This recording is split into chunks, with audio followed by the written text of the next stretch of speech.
Magandang hapon mga isko at iska.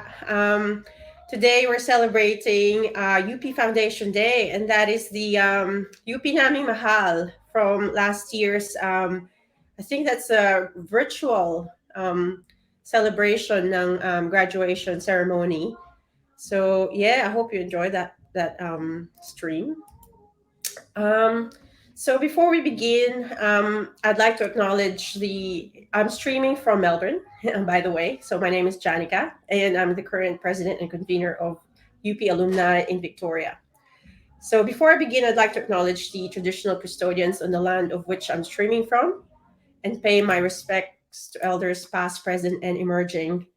Today we've got a powerhouse of activities that we've lined up, a lot of speakers. And also, we celebrate the 114th anniversary of the founding of the University of the Philippines under Republic Act 1870. So, UP was actually the result of the recommendation of the Secretary of Public Instruction at the time, William Morgan Schuster, to the Philippine Commission under the Philippine House of Assembly, or the House of the Philippine Assembly. Yung unang UP opened in Manila in 1909, and then yun yung College of Medicine. So the Philippine Medical School was established in 1905, and then it predated UP. And then Fine Arts in 1909, College of Liberal Arts 1909, and the College of Vet Medicine in 1910, followed by College of Engineering, and then College of Law, and then the College of Agriculture in Los Baños, Laguna. And then in 1915, Ignacio Villamor became the first UP president. So he was the first Filipino to lead by what had by that time became the Philippines' premier higher educational institution. And then in 1935, yung famous oblation or oblate was installed at the campus in Manila. So this is the creation of the national artist Guillermo Tolentino and inspired by his interpretation of Jose Rizal's Mi Ultimo Adios. First up on our speakers, I would like to welcome Deputy Consul General Anthony Mandap. Hi, good afternoon everyone, mga kapwa isko at iska from UP. At fellow alumni who are based here in Victoria and elsewhere. Magandang hapon po sa inyong lahat. First of all, I would like to thank Janica and the officers of UPAV for hosting yet another important event. I had to ask for the program for today because I was already getting confused of the flurry of activities happening. And it seems UPAV has been very busy lately, which is good. And a lot of our alumni are getting more involved in its activities. Now I asked, I have only 5 minutes, might as well make the most of it. I asked Janica what my role should be for today. And sabi niya a little bit of history. But Janica already gave a lot of historical tidbits for you. So I guess what's left for me to do is to, again, thank all of you and listen in to what each one has to say for this program. Maybe I should just mention some trivia about what I just learned. No, I was probably reading the same material that Janica read, but I got curious with the fact that yung UP Maroons pala, our beloved UP Maroons, used to be called the UP Parrots sometime in the 1960s. So, from Maroons to Parrots and then back to Maroons. Siguro hindi maganda connotation ng Parrots. So, we went back to Maroons and I read this in the column of former UP VP for Student Affairs, Butch Dalisay, a very prolific writer. And he was relating the story in the context of our entering the UAAP men's basketball finals in 2018. But now, of course, that's behind us. We have been crowned champions again of the UAAP men's basketball tournament. But other than being champions in sports and in basketball, we always fall back to the fact that we are the brightest and the smartest students the Philippines routinely produces. So we always fall back on that. Sabi ni Butch, it's our lame excuse whenever we lose, but who can argue against it? That's a fact. So again, thank you very much. I cannot say much else in terms of history. I'm nowhere near the batch of Juan Ponce and Rile, as you probably know. But I'm just so happy to be with you today and be part of this program and listen in to all the interesting stories that are going to be shared. Maraming salamat po. Magandang hapon. Thank you, Anton. I hope you can stay for a bit and listen to some of the stories that we'll show today. Salamat ng marami. See you soon. Thank you. Next up, I would just like to acknowledge the support of many UP alumni who have put up their hand for this afternoon. So, and also yung mga naunang alumni that I've known in the past 2 years that I've never known before. So, shout out to you all, yung mga executive committee now. I'll mention it. I'll mention your names later. But for now, let's move on with the program with some of the presentations that we've prepared.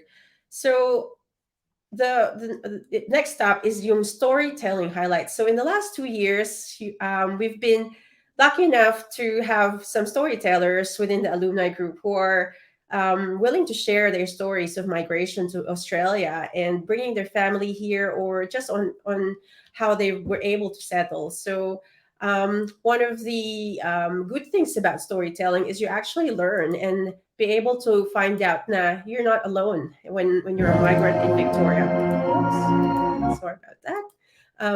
So the first one in our lineup of storytellers this afternoon is Baby Linagayo. I'll just share my screen now.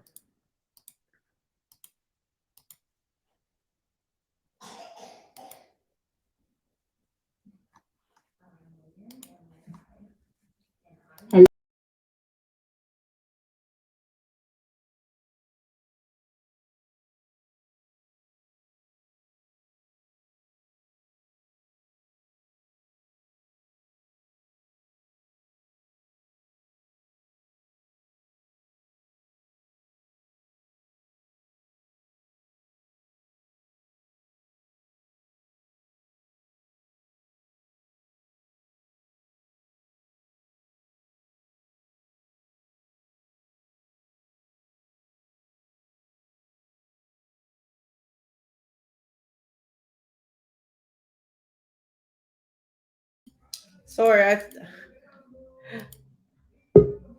I think I've been told that there is no audio. Let me try that again. Please let me know if it's not working on your ear. If you can't hear anything, I'll try that again.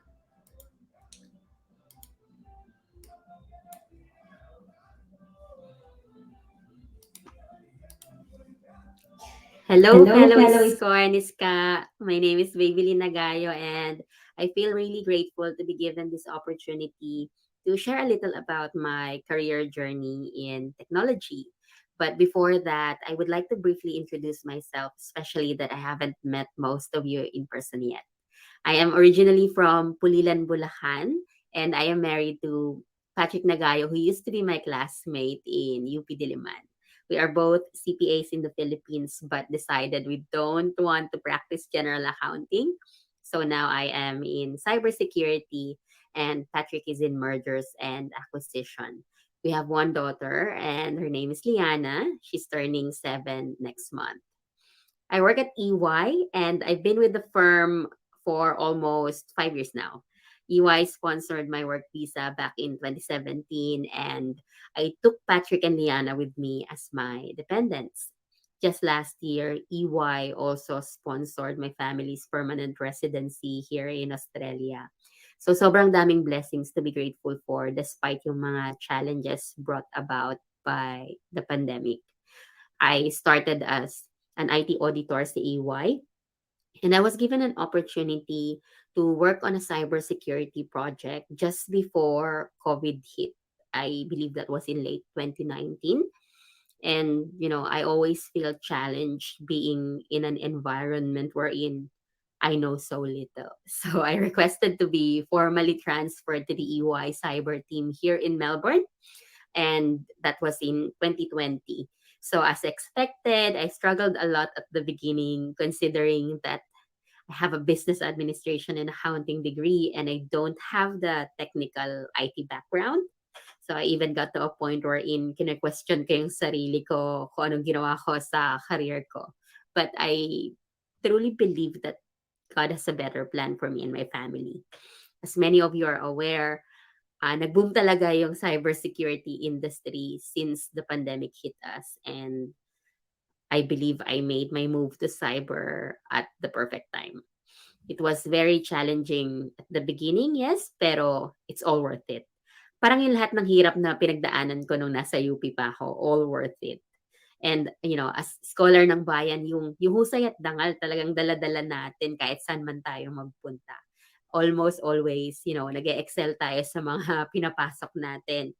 Sa case ko, with the support of the women in tech community within EY and outside EY, I have grown so much in the technology industry, which we know is a male dominated industry. And with the support of people who believe in me, I was able to overcome yung negative self-talk ko and self-doubts, which opened a lot of doors for me. So currently, I'm an active She Leads Tech ambassador in Melbourne, wherein I get the chance to work with amazing women in tech to increase yung awareness around the need for inclusive practices and to really encourage women to think differently about their career choices. Yung She Leads Tech, subcommittee siya ng ISACA Melbourne that aims to increase yung representation of women in technology leadership roles and tech workforce in general. Within EY naman, I'm part of the Oceania Women Tech Working Group, and we collaborate with external organizations sharing the same goal of closing yung gender gap within the technology industry.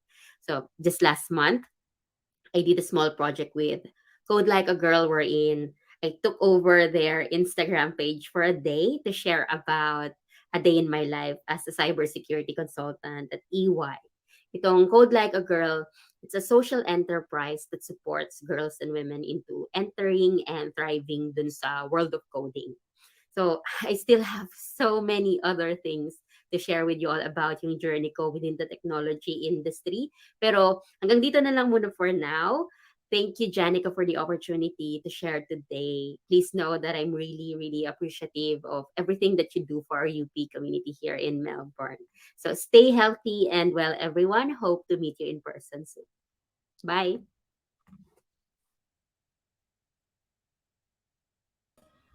So that's Babyline. And yeah, she's been a member of UP Alumni in the last, I think, 5 months or yeah, less. So yeah, welcome, Babyline. Next up in our storytelling is Maridel.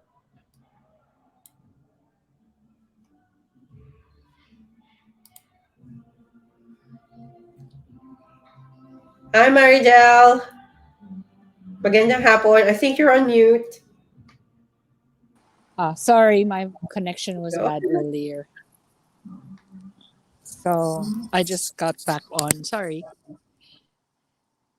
Anyway, good afternoon, everyone. My name is Mardel Martinez Andanar. I've been in Australia for 23 years. I moved here in 99 under, so my husband moved here in 97 and then I followed in 99. Prior to that, I was working in the media industry in the Philippines for maybe 6 years. So I started working for ABS-CBN, eventually did freelance jobs for several stations and Silver Star Communication, who was doing UAAP back then. And when I moved here, it wasn't an easy start. So it was a bit difficult trying to find a job because they wanted local experience. I did odd jobs. I worked for a butcher shop. I worked for a factory. I did volunteering until I found the opportunity to work for SBS Radio in 2001. So ever since 2001, I've been working with SBS Radio. So SBS Radio is Australia's multicultural broadcaster. So we broadcast in around 70 languages. One of them is Filipino. We broadcast from Monday to Sunday at 10 a.m., delivering stories about communities, the Filipino community and their life here in Australia.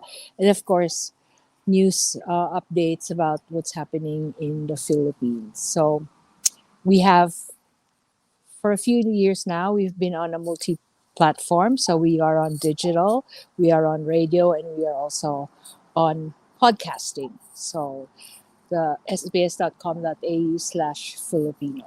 So all throughout my life here in Australia, the only thing that kept me was kasi, in UP we don't have a lot of resources, so we know how to make do with the things we have. So that was one of the things that helped me a lot, and the support of the people around me and the people who there is also a fellow UP alumni, Malulogan, who gave me the opportunity to work for SBS Radio, gave me the support, taught me how to transition from TV to radio. So to her, I always say I owe a lot because she gave me the break and she gave me the right support to be able to work through to be able to work my way through radio. So I've been there for this year is my 21st year, and as a employee of SBS Radio, I'm also a public servant because we are federally funded, so we are also government employees. So through that, I try and serve my fellow Filipinos around Australia by sharing their stories and linking them up when I have the opportunity to other opportunities as well.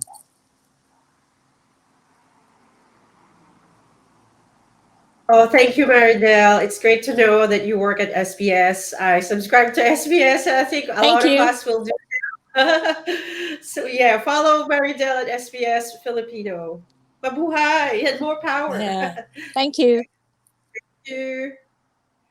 Next up in our list of storytellers is Gary Giroud. Hi, Gary.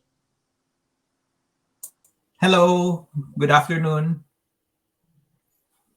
Can you hear me? Yes, yes, we can. All right, so I guess I've been in Australia now for 15 years. I started in UP Diliman in '86 during the EDSA revolution. During that time, when we won the basketball championship with Benji Paras. And during that time, we were the last batch who did the mandatory Spanish 12 units sa UP Diliman. And during that time, there was already some new grumblings of what to do with the car park in the yung kulang daw yung car park across Faculty Center and the Lagoon. That's my time in UP in 86. Got over to New York for about 12 years or so, again helped by the UP contingent who were ahead of us back in New York. So ginagawa nila noon is that we were going to be interviewed in the Philippines, and then we were matched before everyone else. So and then some colleagues of mine sa UP, the upper batches, were able to get us to stay in their houses and apartments before we got ours. So really been helped by UP. My experience in getting to Australia eventually is that the reason why I went to Australia is because of my desire to do tropical medicine. My field had been infectious diseases and internal medicine. And so I went to Darwin for about 3 years or so. My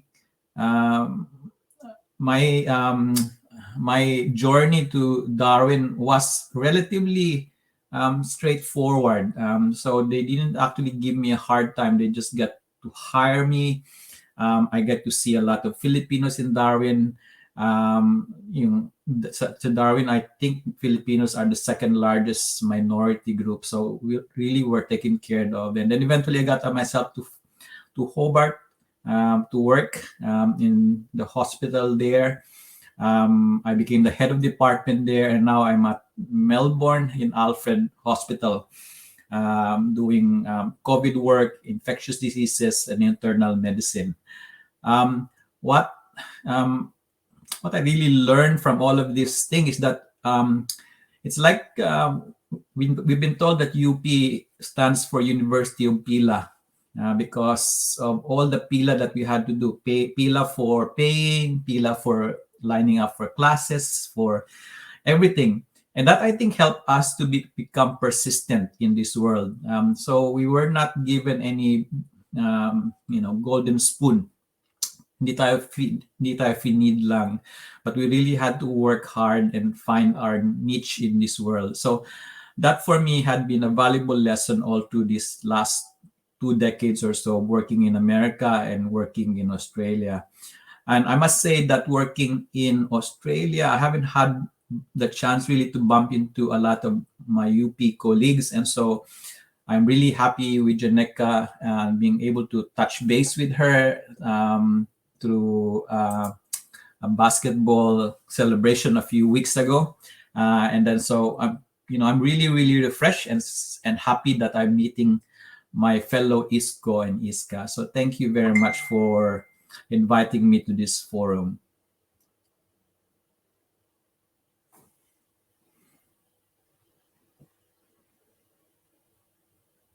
Sorry. Janeka, I think you're on mute. Oh, sorry about that. I kept talking. This is a multitasking today. I've got a special guest here. Yeah, this is my 1.5-year-old. But yes, thank you, Gary, for sharing your story, and welcome to Melbourne. It's been good to know you and meet you at the first time that we had the victory party last month. Yes, really happy to meet all of you. Thank you. Next up on our list is Catharina Gonzalez. So Catharina also is going to present, or I'll share my screen for her presentation. So welcome, Catharina. Hello, Janica. Hello, oh, sorry about that.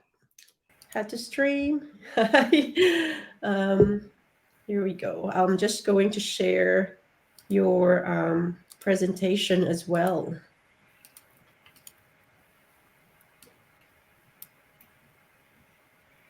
All right. It's just full screen. Yes. Great.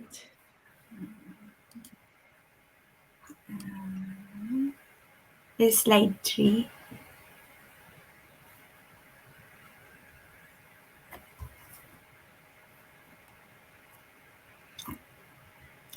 Slide 3, please.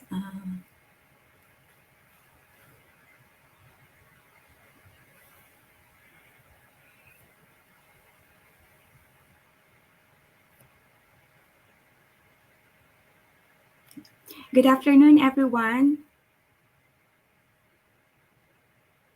I am Katrina and I am a PhD candidate at Swinburne University. I am here today to present the results of my study entitled Labor Market Participation and Integration Outcomes of Skilled Filipino Migrants in Melbourne, Australia. Next slide, please.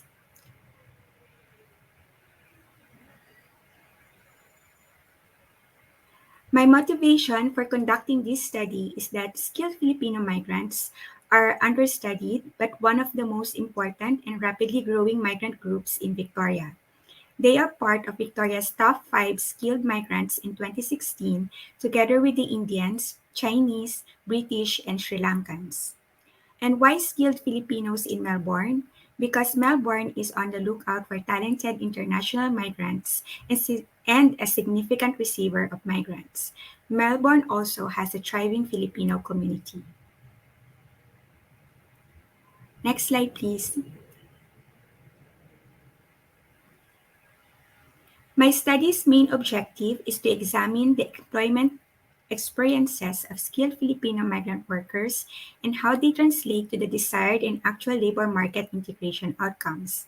I have 2 research questions, namely, what are the barriers and facilitators that affect the labor market participation of skilled Filipino migrants, and how do the experiences of skilled Filipino migrants influence their labor market integration outcomes? Next slide.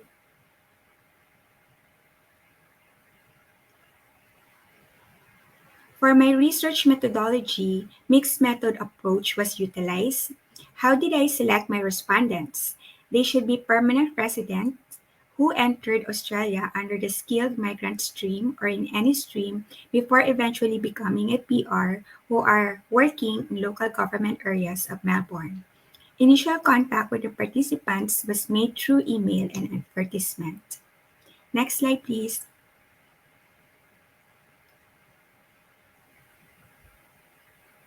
For my primary data, I was able to have a total of 146 online survey respondents. The survey questionnaire is divided into 3 sections: demographic, pre-arrival, and arrival experiences. Next slide.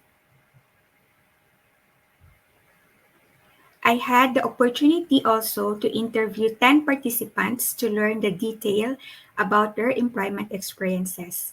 The interview was consisted of questions about their motivation for migration and the facilitators and obstacles to their successful labor market integration. Next slide, please. I will now be presenting my findings. They are all in percentages and analyzed per gender. Who are my respondents? They are obtained from a survey of 146 skilled Filipino migrants living in local government areas of Melbourne. Of this population, 51% are female and 49% are male, and majority of them are married. Next slide. This slide shows the summary or the list of the pre-arrival characteristics and employment experiences of skilled Filipino migrants. Skilled Filipino migrants living and working in Melbourne are young, highly educated, and generally skilled. Before migrating to Melbourne, 88% of the respondents were already working either full-time, part-time, and self-employed. Most male respondents, 95%, were employed, while 82% of female respondents were employed in the workforce. Male also have higher job satisfaction than females. My respondents are newly arrived cohorts, wherein 45% of them arrived between 2016 to 2020. The pre-migration English language skills of female respondents were somewhat higher than male respondents. I also asked the respondents about their financial literacy because financial literacy is part of human capital, which is associated with better labor market integration, and found out that over 75% of my respondents are financial literate. Next slide, please. This slide shows the summary or the list of the arrival and post-arrival experiences of the skilled Filipino migrants. The respondents' largest occupation here are the information, media, and telecommunications professionals and the healthcare and social assistants, who make up 41% of the total respondents. The present occupational status of the respondents, including those employed as full-time and part-time, is about 91%. This is higher than the workforce participation rate of Victoria's national figure of 60%. The attitude of host country people towards migrants play a significant role on how well the migrants settle in their current job. 20% of the respondents reveal that they have faced discrimination in their daily lives. When asked to specify, the discrimination they receive is mainly work-related, such as salary offered was lower than the average, and given unfair treatment like being pushed around and micromanaged. Next slide, please.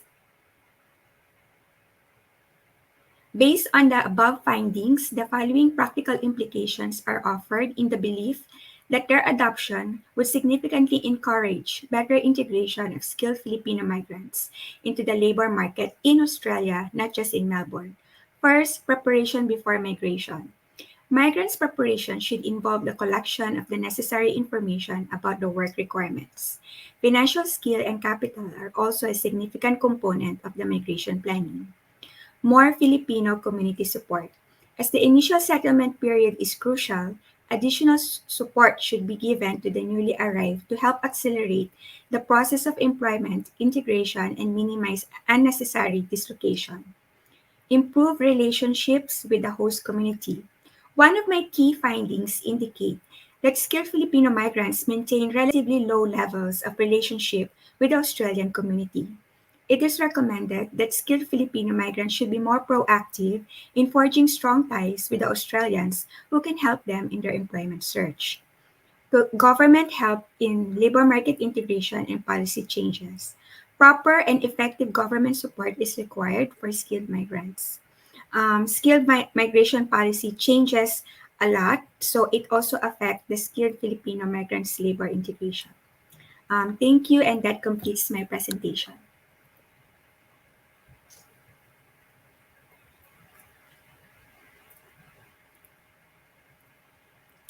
I'm muted again.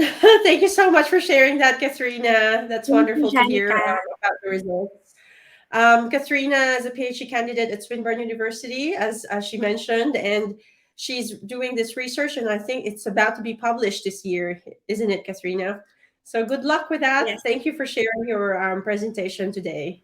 Thank you, Janica. Next, thank you. I'll see you soon. Next up in our storytelling session is Mark Vergara. Hi, Mark. Hi, good afternoon. Hi, everyone.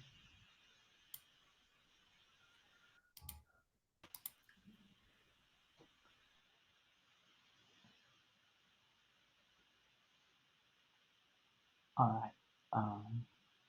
So do I just You start, can go, Janica? Mark. Yes, go for it. All right. You're on now. All right. Yeah. So I'm supposed to share. So I'm part of the storytelling. All right. Hi, I'm Mark Vergara, UP Manila batch 94. I think you are UP on Las mute. Bañas I'm going 97. to interrupt you there. I think I can't hear you. I think you might be on mute. Oh, hold on. It says I'm not. Hold on. Oh, maybe it's just me. All right, go for it. Okay, hold on. I can't see. All right. Is that good? Okay. He's audible. Okay, cool. All right, again, take two. Hi, I'm Mark Vergara, UP Manila batch 94, UP Los Baños 97, and UP Diliman 2001. So I work for an international design firm design and consulting firm where I lead a team of 30 ecologists, environmental scientists, and marine biologists across Australia. Our main office is in Victoria. In Victoria is in Melbourne, but I mostly work from home, where I share our humble abode with my wife, who's also full-time work from home, and UP Las Bañas batch 96, our two adult daughters, and our baby French bulldog.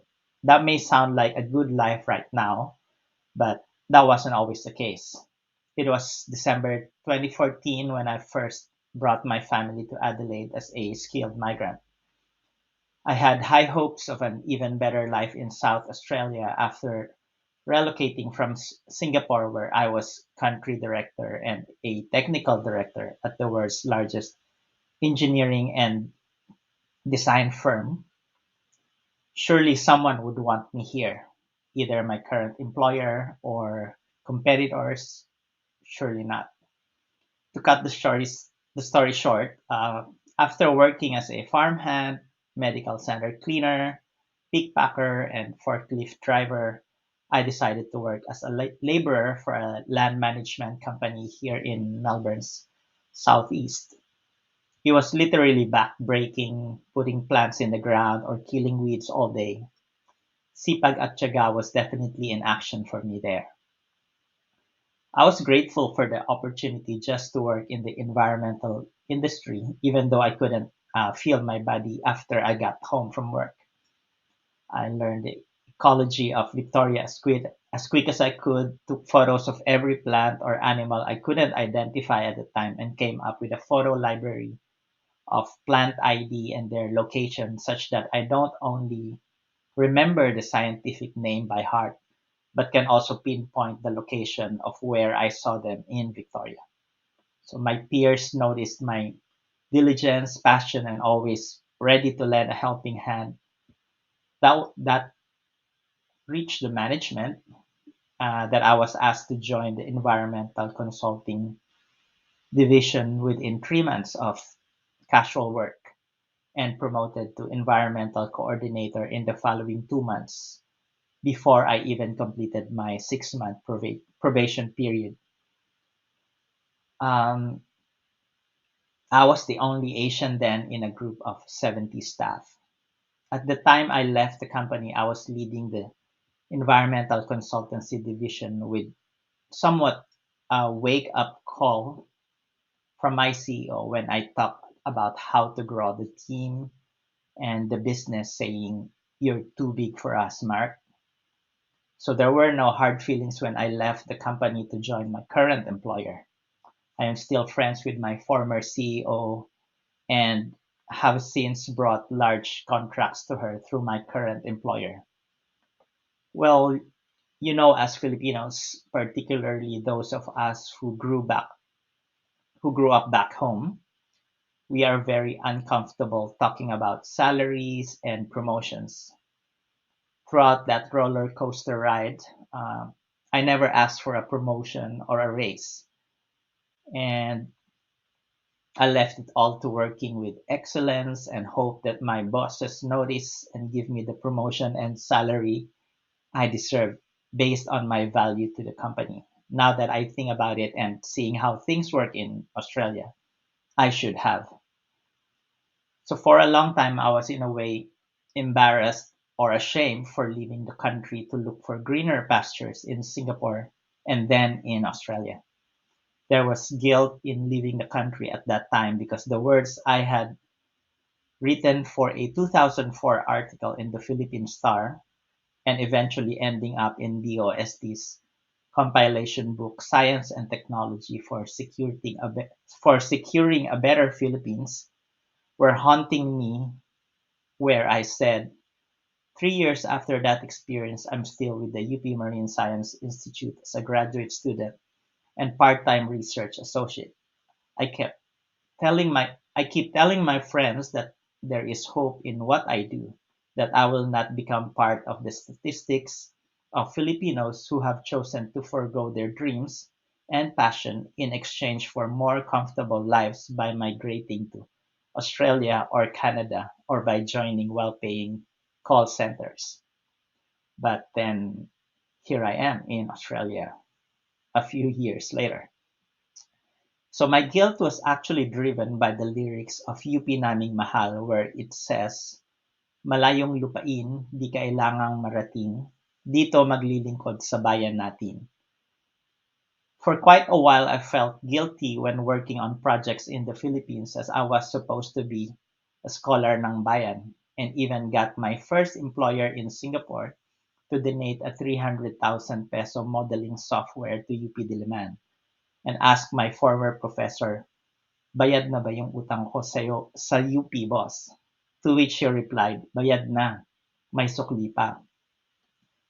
It's really funny and kind of embarrassing because it was only lately that I realized that the UP Naming Mahal version stuck in my mind was from Gary Granada's libreta of Lian the musical. The correct lyrics of UP Naming Mahal was actually Malayong lupain, amin mang marating, di rin magbabago ang damdamin. Well, silly me for carrying that baggage for a long time, but it did help me uphold my UP core values of honor and excellence. My UP training helped me become an excellent farmhand, cleaner, pickpacker, forklift driver, and now environmental consultant. Despite that very rough ride when I moved to Australia, I always felt proud and honored for those opportunities, saying to myself, sipag at tiyaga and God's grace will take me there. Kaya mo yan, UP ka eh. Dati nga natutulog ka pa ng nakasabit sa jeep pauwi galing Padre Fara. Dati date nyo ni Christine sa fishballan lang sa Diliman. Ano naman ang irereklamo mo ngayon? I'd like to close by singing the lines to the alternate UP Naming Nah, kidding, just reading. One of my daughters is actually a professional singer, so she might not talk to me after I embarrass myself here. Silangang mapula sa gisag magpakailanman, ating ipaglaban, laya ng diwa't kaisipan, humayot itanghal, giting, tapang at dangal, mabuhay ang lingkod ng taong bayan. This is Mark Vergara, student number 9424131, signing off with pride and respect to everyone who made it here. Thank you. Well done, Mark. Thank you for sharing your story in this today and also in this medium in Facebook. Thank you so much. And yeah, we'd love to continue hearing from you and sharing these stories and reminding us of the lyrics of UP Naming Mahal.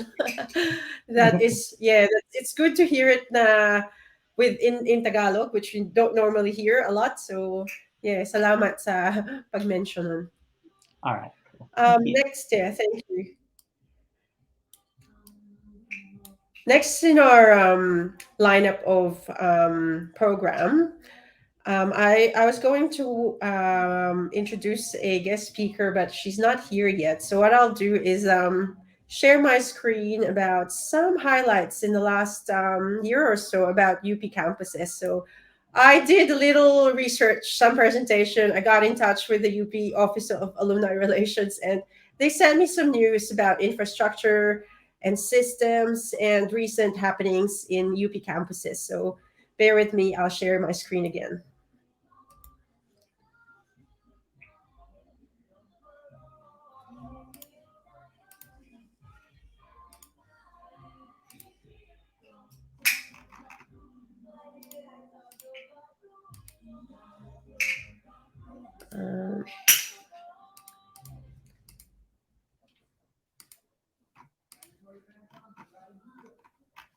I am trying to find it. Hang on.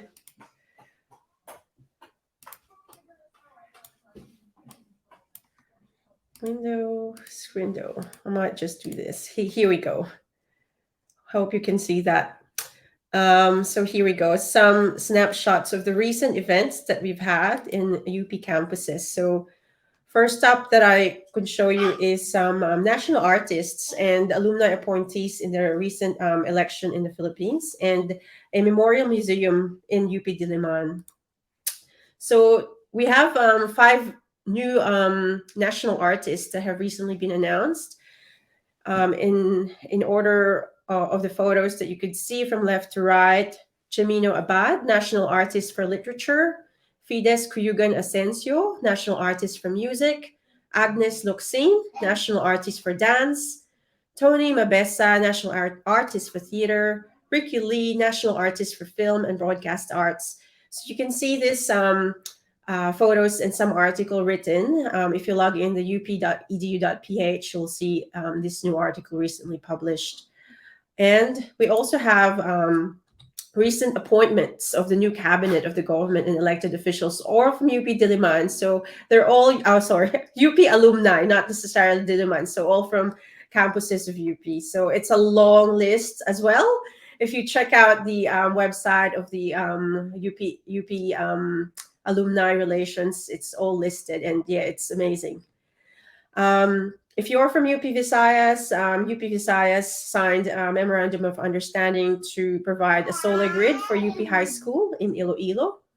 So that's first as well. And in Davao, the UP Alumni Association proposed a Bahay ng Alumni.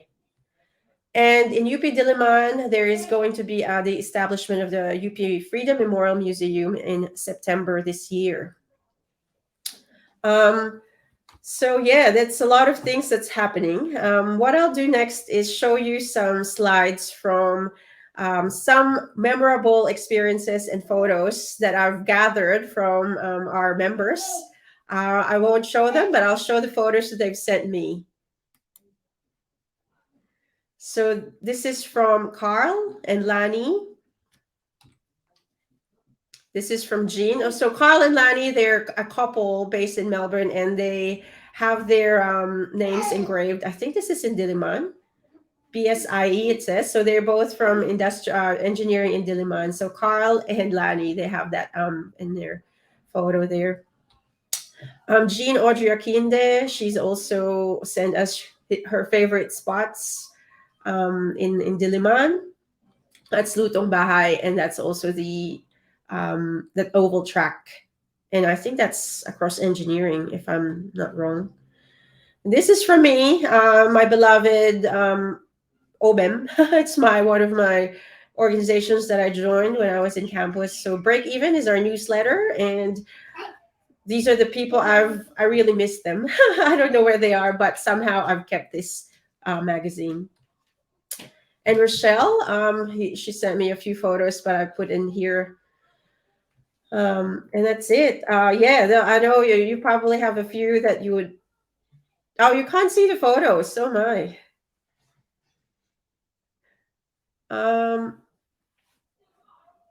Share. I will try to share it again. Let me have a look again what is going on there. But I would like to invite and mention the executive committee this year, who's helped support our group to be incorporated and also accredited. So they in the last maybe 2 years, we've been in contact and communicating in various ways and trying to keep up with the activities that we've got planned. So Jules Husayan, Rochelle Castro, Jeff Ramos, Manny Estanislao, and then our advisory committee. We have Mike Venezuela, Melba Marginson. We've also got Marian Sison, Evelyn Fuentes, and Roberto Evangelio. So that's the advisory group. For now, I'm going to pass to Mike, who's going to share a bit about his message for the members. Hi. Hi, Mike. Hi, everyone. Yeah. So, hi, everyone. Yeah, this is Mike. So I'm happy to be with you once again. I know that we've been together like a couple of weeks ago when we celebrated in Tambayan the championship of the UP Maroons, and I'm actually here again in Tambayan today, and we have some event later on. So anyway, yeah. So I'm very happy that we have this alumni of our fellow UP here in Melbourne, so that we can expand our network, and we can have collaborate with each other how we can really help each other, because it's really it's all about cooperation and helping, no? So maybe I'll to give you ang a brief background on myself. So I'm also from UP Giliman. I graduated from College of Business. We have in 1980, my student number is 85-03927. So that gives away my age at the moment. So I graduated with a double bachelor degree in business administration and accountancy. And then I started my career as an auditor in SGB and Company. Uh, and then I did some businesses back home in Pangasinan, where I came from. And then 20 years ago, I migrated to Melbourne with my young family as an accountant. Of course, I struggled in the early days that I was here, that I came as a migrant, like you all.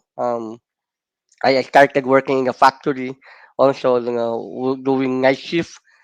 Um, but eventually, I was able to get a job as an accountant when I finished my CPA here. So eventually, I work in different suburban practices, accounting firms and auditing firms. And now I have my MLB accounting that I have started 10 years ago, and we're just trying to maximize what we have here. And we also expanded our businesses to restaurant, like here in Tambayan in Karini Town Center, and we also have our restaurant in Officer.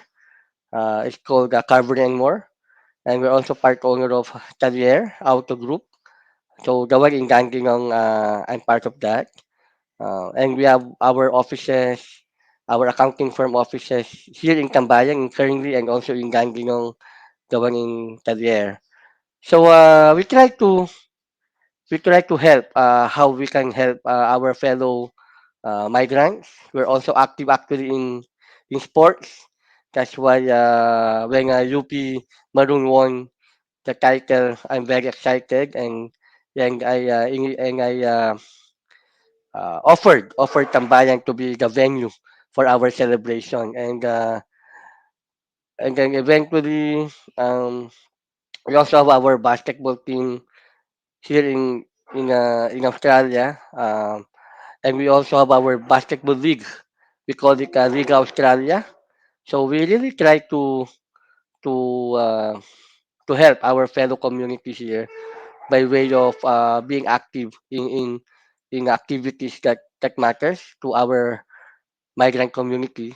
Sometime before, we are also active with bringing uh, Filipino artists to Melbourne, and because of pandemic, we stopped bringing them.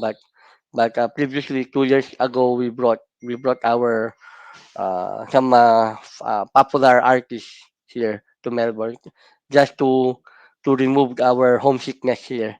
So that is my humble contribution to our community here in Melbourne.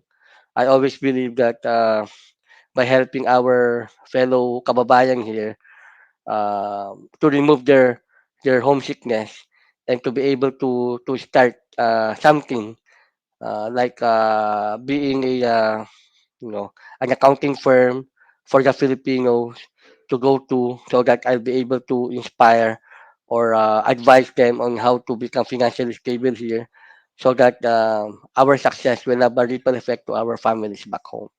So I guess that's my short story, and that's why MLB Group and MLB Counting continuously support activities um, of our alumni here in UP, here in Melbourne. Thank you very much, Jangeka. Thanks, Mike. You're always very supportive of UPAV, and yeah, from the beginning. So well done. A few people have realized that the slides that I showed earlier didn't work. I think because when I shared my screen, I shared it in full mode, and then it went to the other screen. So let me try that again, because I really did some research on this.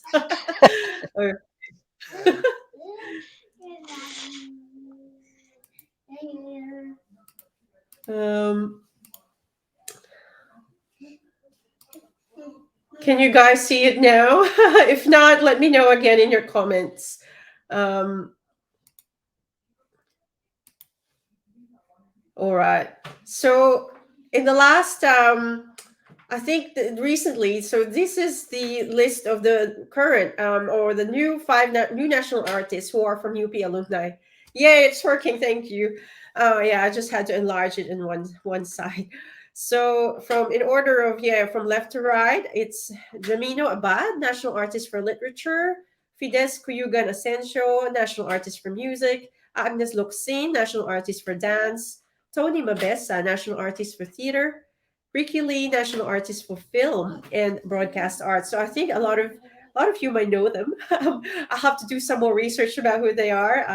It's all listed in the up.edu.ph. So yeah, as I've mentioned earlier, if you didn't hear it. And then the new cabinet and elected officials from the May 22 elections are here. So it's a long list. You'll have to see. Check out the website as well. alum.up.edu.ph it's all listed there. UP Visayas, if you're from Visayas region, and you'll probably know this. So the alumni there signed a memorandum of understanding for the establishment of a solar grid for UP High School in Iloilo. So that would save a lot of money and energy. And in Davao, the UP Alumni Association, they proposed a Bahay ng Alumni in the UP Mindanao. I hope we could get a Bahay ng Alumni in Melbourne. Oh, anyone who might have some ideas where we could put our Bahay ng Alumni in Melbourne. So yeah, that's good. And we also had some news about the establishment or launch of the Freedom Memorial Museum in UP Diliman. So this is how it would look like. I think this is just behind or beside Fine Arts building. So this would be in honor of those who fought for democracy and human rights during the martial law years, and also it's part of the flagship project of the Human Rights Memorial Commission. And then I also added this, which are the submissions that I received from members of our group. Carl Santos and Lani Buan, they're alumni from Melbourne. They're a couple who have migrated here with kids now, and they had their names engraved, and it says they're BSIE. They're from engineering campus. So yeah, thanks, Carl and Lani. And this is the photo of Jean that she sent me, Lutong Bahay and the Akan Oval, which a lot of you will be familiar, in Diliman. And this is for me. This is my beloved OBEM Break Even newsletter. So I kept this all these years. This is from 2003. And Rochelle also sent me the photos of Palma Hall and the campuses in Diliman, photos of UP Diliman. So she kind of like misses the campus as well. I would like to then call on, so I'll stop sharing my screen. I hope you got it all. Thank you for bearing with me. I'm single-handedly doing all the sharing and all. So I'll have to call in Jeff. Jeff, can you come in and tell about your message? Or not Jeff. Where's Jeff? I lost Jeff. Please come back in. So I think a lot of us have oh yeah, great. Yeah, a lot of us who have recently migrated, mga maybe 10 years ago, didn't realize that we actually have an alumni group, and I hope we can encourage more alumni to join us, and I guess continue participating in activities that will keep us united and be together. The final thing that I would like to invite on is Emmy, but I think she's also having a hard time logging in. So yeah, there you go. I'll add Jeff now. Um, Hi guys. Hi Hello, everyone. Sorry, go Janica, I for didn't it. hear you earlier. Yeah, no, I lost you there, but yeah, you popped back in. So thank you for that.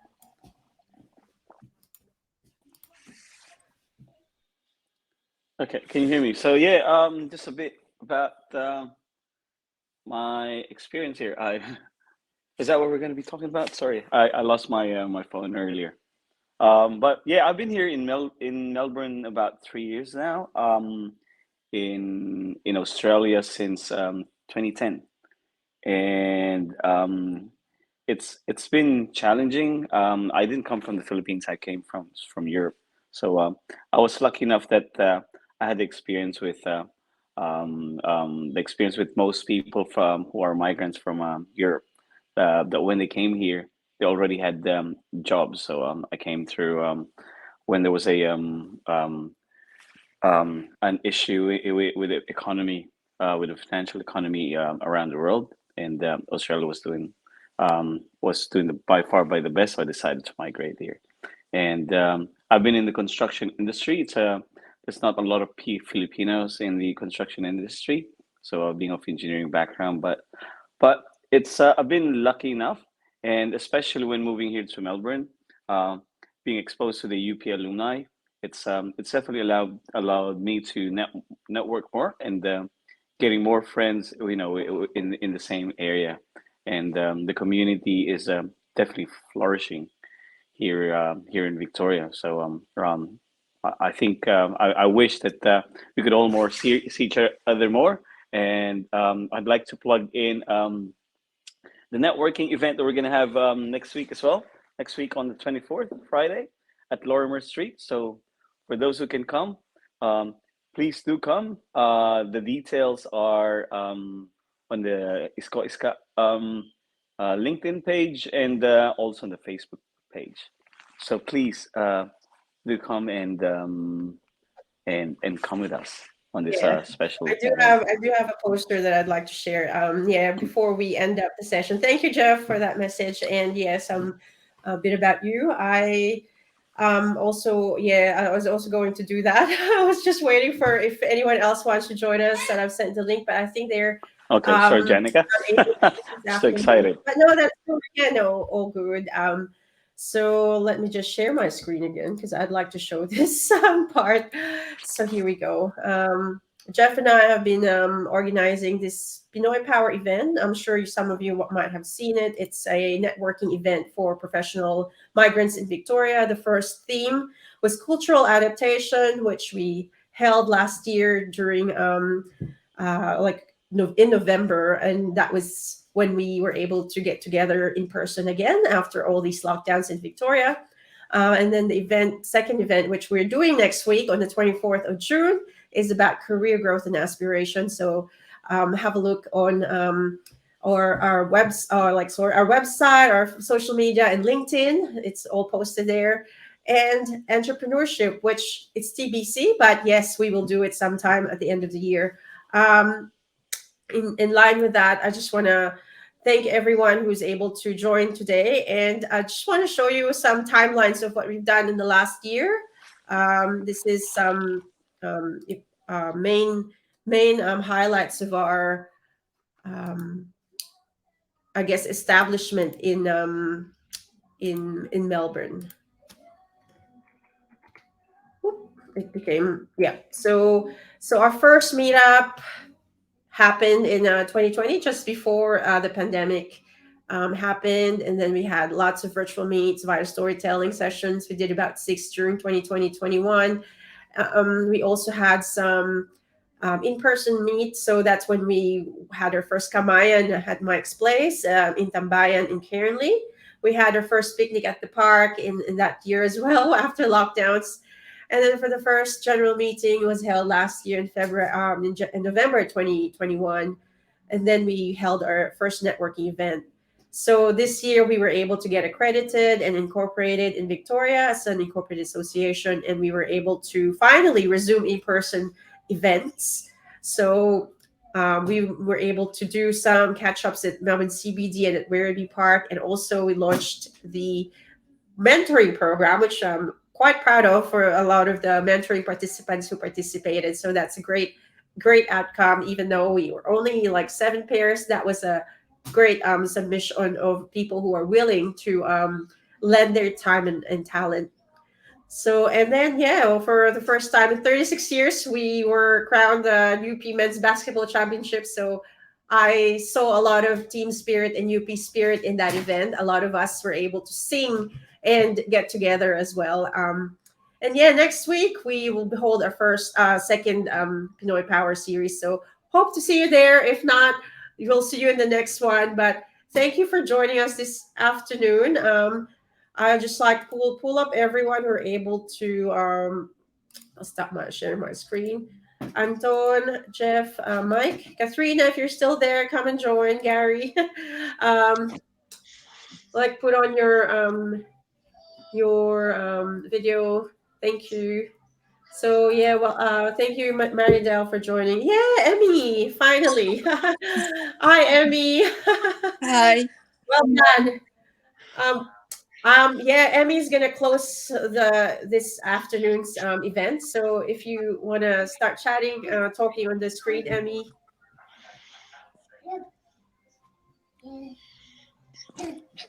We can see you now. Okay, thank you. Sorry, it took me a while. Am I okay? Yes. Okay. So just to finish up, storytelling is that from what I have heard, we can actually get a glimpse of the people's values and traits that have made them successful in Australia, and also the differences in our approaches and the way we have settled here.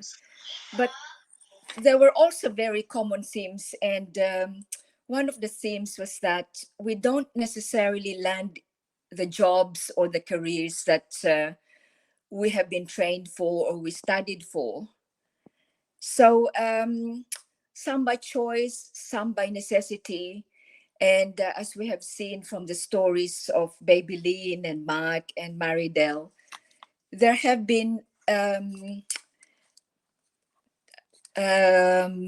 diversions, like you don't necessarily, and there's a lot of humility and acceptance that we are not all entitled, that we all grew up in the University of Pila, that we all have to queue up to be successful. So yeah, there's all happy ending anyway because of the common characteristics of resilience, obstinacy, doggedness, and resourcefulness, and most of all, humility. And externally, what helped us are the networks that we have established and the support of the people who are directly around us. So thank you again for sharing. And thank you, Janica, for all the hard work that you have done in the last 2 years. Thank you, Anton, for gracing our event today. And thank you again for everyone and all the council members and officers who are present today. Thank you. What can I say? It's been an amazing afternoon seeing everyone's faces. So have a good UP Foundation Day and mabuhay ang mga taga-UP and Filipinos. So I was just gonna say thank you to everyone who's able to join, and also please keep your spirits up and UP spirits up. See you all.